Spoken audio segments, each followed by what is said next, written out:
Later that evening, I head to the throne room for my next lesson.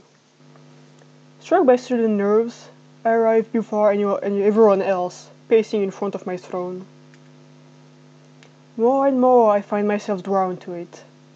Most days, an unsettling buzz rattles the back of my skull, but the closer I am to my throne, the less it bothers me. The great double doors twitch as someone raps on them. I halt in my tracks, waiting expectantly to see who would come knocking first. Uh, I'm probably not going to romance either of them, so I'm gonna say this Blake. Big shout out to the person who keeps reviewing my videos. I know love Blake, so this is for you. I open the doors only to find the hallway deserted. Confused, I look around the hall, but there's no sign of anyone there. I could have sworn I heard someone knocking. More signs pointing to me being crazy. Hooray! Taking a step back and sighing, I run a hand through my hair. And then I feel a breath on the back of my neck. The sudden presence of another person in the room sends me on alert. Boo! Ah! A callous hand grasps me roughly, one muscular forearm wrapping around my throat and yanking me into a chokehold. Wonder how many people found that hard. I can hear Blake smiles in her words. You're too vulnerable. If I was an assassin, there's no telling what awful thing I could have done to you. This is legit the beginning of a smut fake. She takes a nice pinchful of my cheeks and pulls. I start squirming and protesting, but she's got me in an iron grip. Twice in one day. Really. Don't blame me for your lack of situational awareness. How do you manage to keep sneaking up on me? Trade secret. After pinching my cheek again, she lets me go. She scans the empty throne room with a cursory glance. For someone with the title Queen's Guard, Yang doesn't spend much time guarding you, does she? You and I already established that I can take care of myself. Or do you want to take another test flight down the hallway? I'll pass. Where is Sashni? She had some duties to attend to with her knights, and we had to cut our conversation short. I'm glad you two seem to be getting along. I as well. Her ears twitch and she looks up. Suddenly, all the emotion drains from her face, leaving her completely neutral. A few moments later, Yang and Sershni come in through the doors. Yang is chatting, loud and animated, and Sershni is listening and giving the occasional nod of agreement. Hello, you two. Ruby, are we late? No, Ruby and I are just early. When Blake and I were alone, she had been smiling. But now she's so reserved, so serious. Blake stares down at Sershni. I follow her gaze and see the knight has a daisy chain wrapped around her waist. Sershni doesn't really strike me as a flower-wearing kind of girl. Why'd she get that? Yang must have given it to her. She made those all the time for me when we were children, with desert blossoms instead of daisies. Honestly, I'm just surprised Sershni actually wore it. I'm imagining the text post that's like, hey Sershni, here's a friendship bracelet. Oh, I'm not much of a jewelry person. Well, you don't have to wear it. No, fuck you, I'm wearing it. The doors fly open with a crack against the wall. Lady Goodwitch strides in, not bothering to knock. Ah, fuck, I already used all my voices. Fuck, Oh, good, you're all here. She flicks her wand at the wall nearest to the throne, muttering a spell. Images leap from the tip, blasting onto the white stone like a painting. Let's not waste any time, then. Ruby, let's see what you've retained from your lessons. I walk closer to the image. It's a map of my kingdom. Beside me, I can feel the presence of the throne like another person in the room with us. Can you point out the ley line of the plane? I can do the ones around the castle.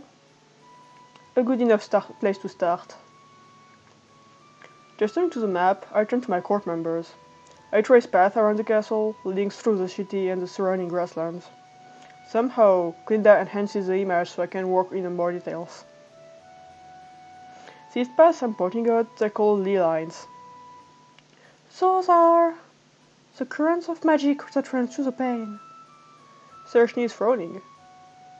This is the first I've heard of such a thing. Me too.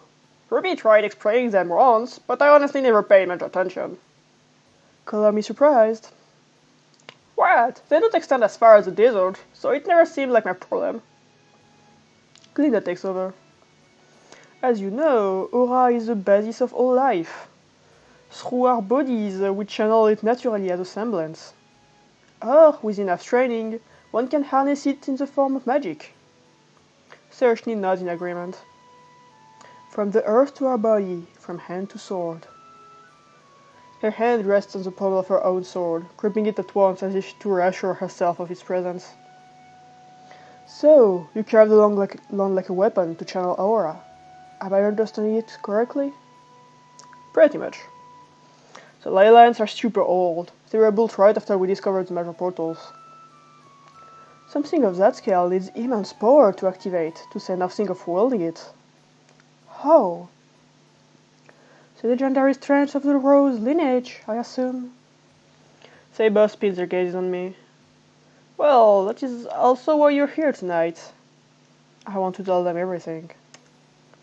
Ospin said I need to go to my court members for advice.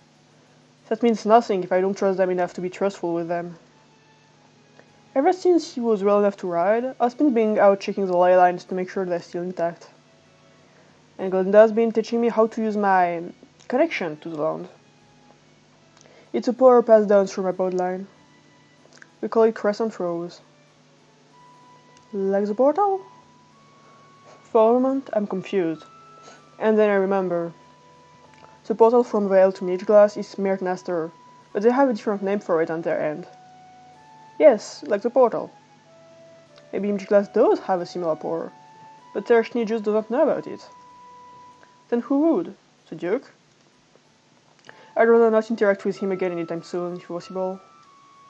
Only my family can open the portals. So it's hereditary. I guess. Other people can run Crescent Horse sometimes, but it drains their aura instead of amplifying it.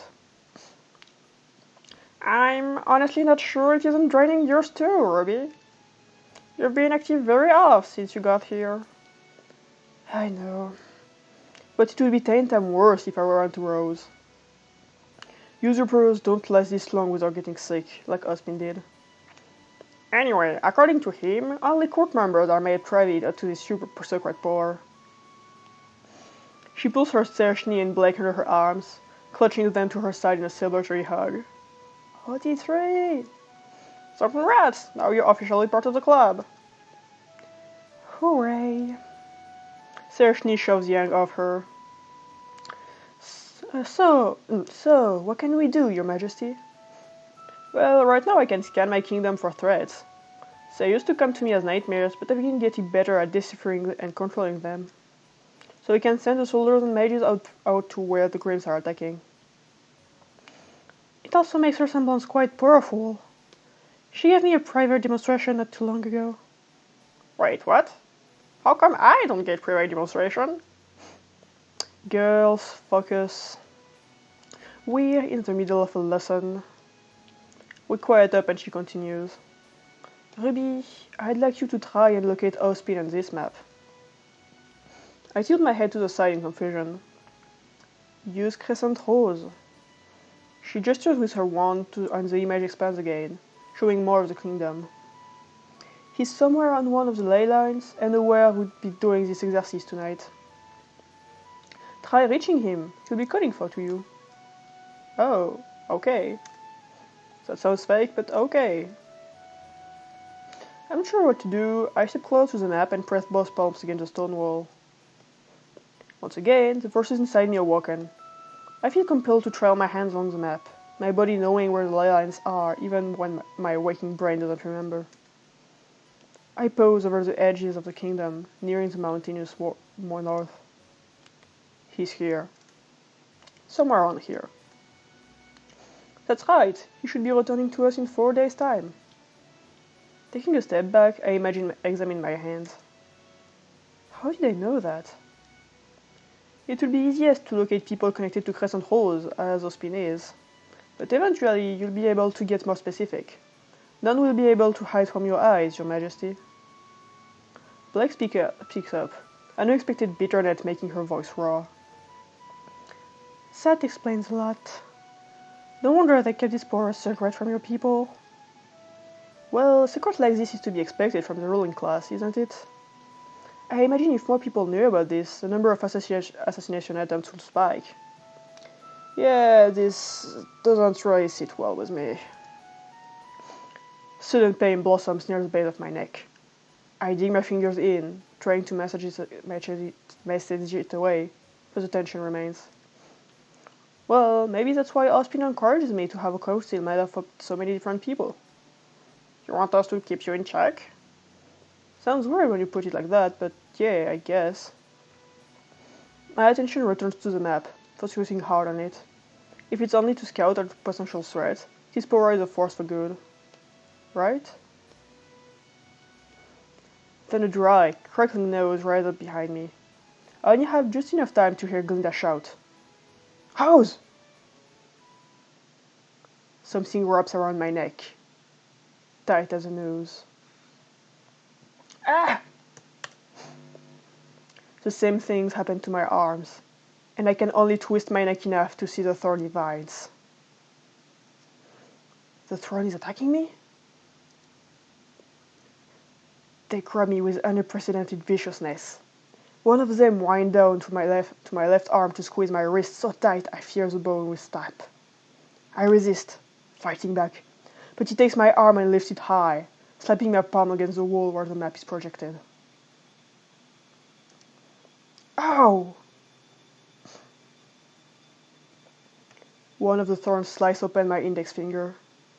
Trembling with the strain of keeping me in place, it forces my hand forward again. It drags my finger down, and then across to draw an X. Just as suddenly as I rose, the vines release me, taking me back to the throne.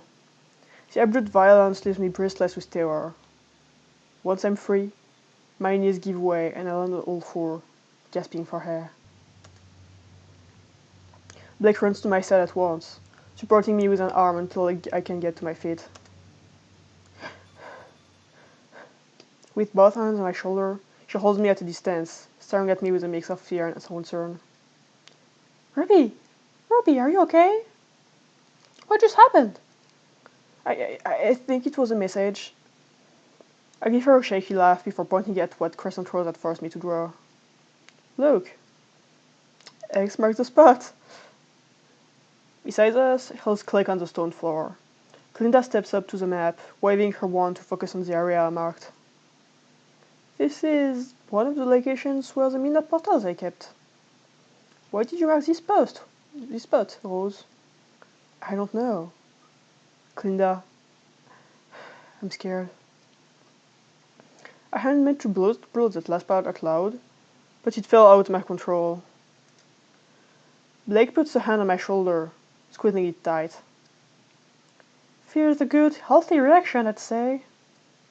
This power is terrifying, and it needs to be kept under control. Right now, you're the only one who can do that, Ruby. I know, but calm yourself. Her tone isn't harsh, but it also brooks no argument.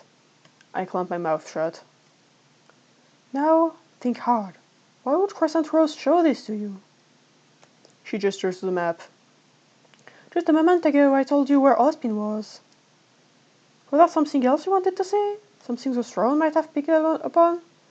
Blake is probably... Well, Blake is smart, yeah, she's a scientist and she did all that grim stuff, but like... She immediately goes, okay, let's analyze that shit. Based on what we know, here's the most likely possibility.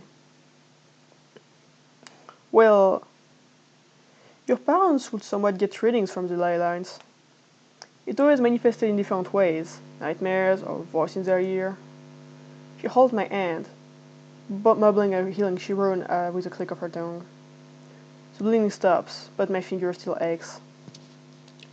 This is how your brain chose to interpret the information being fed to you. Does my brain want me to suffer or something? You're still new at this, and you don't know how to control it yet. when all you have is a hammer. This is quite the hammer, Lady Goodrich. How are we going to proceed from there? We don't know what Ruby saw through Crescent Horse. It might have been a fluke. Oh fuck, it's Glinda talking to Blake. It might have been a fluke, and we'll send the guards to the minor portals just in case. I shake my head quickly. No! I need to go. I need to be the one that does it. Holding my hand to my chest, I look at the bloody handprint on the wall. Whatever Crescent showed me, it's important. Glinda protests, but in the end, all she can do, she can't stop me. I take my court with me as well, leading the way to the stable. And we're... You know what? No, yeah, I'm just gonna end this and we're good. Is something wrong? I want you there. And if nothing's wrong, well, I'd like to show Weiss and Blake the portal. I've never actually seen them either. The minor ones, I mean. An educational trip, then. What better way to learn about them if not by our own eyes? With Young's help, I settle up Amber's and Celica while Weiss and Glinda take care of their own mount. Blake, you can borrow any of the horses that don't belong to Weiss Knight. Blake's tail flicked like a whip. She coughs. Any chance I could borrow a carriage instead? Or a wagon or something? Oh, Blake, do you not know how to ride? I never needed to. Young pats Amber's flank. Well, there's room for two here. Leaning her horse out of its stable by the rain, Sershni brings the best closer to us. I can't help but notice Blake shies away from it, angling herself so that I'm between her and the horse. If Council Belladonna wishes... Blake gives her a look. Sershni rolls her eyes, but she corrects herself anyway. I can also carry a passenger if Blake wants. Well...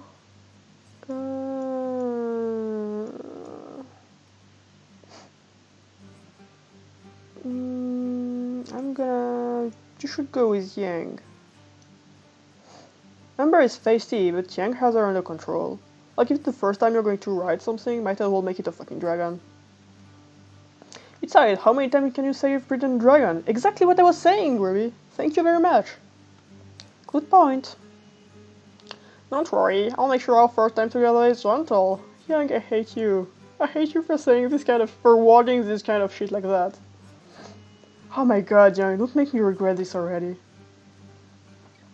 Thankfully, the teasing just makes Blake laugh, and she doesn't seem quite as tense as before. If I fall off at any time during the trip, you're all bound to silence. Understand? Just before we ride out, the stable master approaches us. Your Majesty, if you have the time, I have something I'd like to give you. A humble gift for the coronation of our new queen. I'd be honored, but it will have to wait until my return. I have urgent business to attend to. Yang rides past me, mumbling loud enough that only I can hear. Oh, so serious. Stuff it, let's go. And this is where I end the video. There we go, thank you for watching. See you all another time.